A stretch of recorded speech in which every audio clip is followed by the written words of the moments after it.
2025 সালে যারা ফেসবুকের কাজ করা সহজ বা কন্টেন্ট মনিটাইজেশন পাবেন বলে আশা করে আছেন, আজকের ভিডিওটি তাদের জন্য। সো না টেনে ভিডিওটি দেখবেন, সম্পূর্ণ আপনাদেরই লাভ হবে। আসসালামু আলাইকুম, আমি ঝর্ণা আক্তার চলে আসলাম একটা গুরুত্বপূর্ণ ভিডিও নিয়ে। তো তার আগে আমার বাসাতে আজকে ফ্রোজেন পরোটা নিয়ে আসছে। যদিও আমি বাসাতে ফ্রোজেন করি, তারপরেও আজকে বাইরেরটা মানে বাইরে থেকে কিনে আনলো, দেখি এটা কেমন টেস্ট হয়। তো আমি আজকে ফার্স্ট টাইম ট্রাই করতেছি।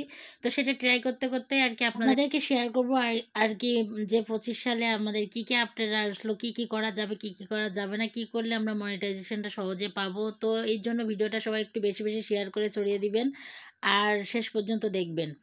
তো আসল কথা কি, আমরা সবাই আশা করেছিলাম 2025 সালে আমরা কন্টেন্ট মনিটাইজেশন সবাই পেয়ে যাব, আমরা নতুন আপডেট পাবো, আমাদের কাজটা সহজ হবে। এইটা যারা ভাবছেন তারা একদম ভুল করছেন ভাই। কারণ এত সহজ না। কারণ এখন ডাক্তার ছাড়া রোগী বেশি, কারণ ফেসবুকে এখন সবাই কাজ করতে নেমে গেছে এবং অনেক নতুন নতুন ভুল করতেছে। আর সেই ভুলগুলো শুধরানোর জন্যই কিন্তু 25 সালে নিত্য নতুন আপডেট দিতেছে। আমাদের কিন্তু আগে যে আপডেটগুলো ছিল তার প্রত্যেকটা পরিবর্তন হয়ে গেছে। এখন কিন্তু আমরা কপিরাইটগুলো নিজেরাই দেখতে পাবো, চেক করতে পারবো, সেখান থেকে আমরা ডিলিট করতে পারবো। বাট যতটা সহজ করছে ততটা কঠিনও করছে। আগে কিন্তু আপনি আপনার পেজ থেকে পোস্টের সময় 3টা শেয়ার দিতে পারতেন, এখন কিন্তু সেই শেয়ারটা দেওয়া যাবে না। আবার আপনি কিন্তু ঠিক টাইম আগে এলোমেলোভাবে পোস্ট করছেন, তাও সমস্যা হয় নাই, বাট এখন কিন্তু প্রতিটা ভিডিও পোস্ট ঠিক টাইমে পোস্ট করতে হবে, নাহলে সেটাতেও সমস্যা হবে।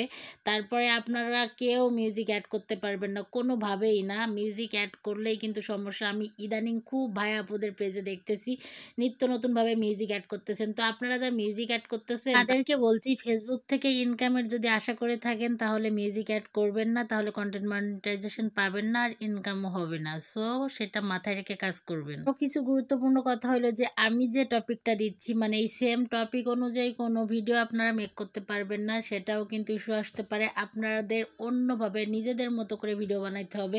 কারোর থেকে তুলে এনে কোনো কপি পোস্ট করা যাবে না, কপি পিকচার দেওয়া যাবে না, কপি মানে করে কোনো ভিডিও দেওয়া যাবে না। আর সব কিছুই এখন কিন্তু রুলসের মধ্যেই, রুলসের বাইরে কাজ করলেই কিন্তু আপনি মনিটাইজেশন পাবেন। তো এক ভিডিওতে তো সব বলা যাবে না, আমি আবারও দিব। আর এদিকে আমার পরোটা ভাজার শেষ। পরোটাগুলো অনেক টেস্টি ছিল। আমি কিন্তু পরোটার জন্য আজকে কোনো ডিম বা আলু ভাজা করি নাই, আজকে আমি ফুলকপির তরকারি দিয়ে খাচ্ছি।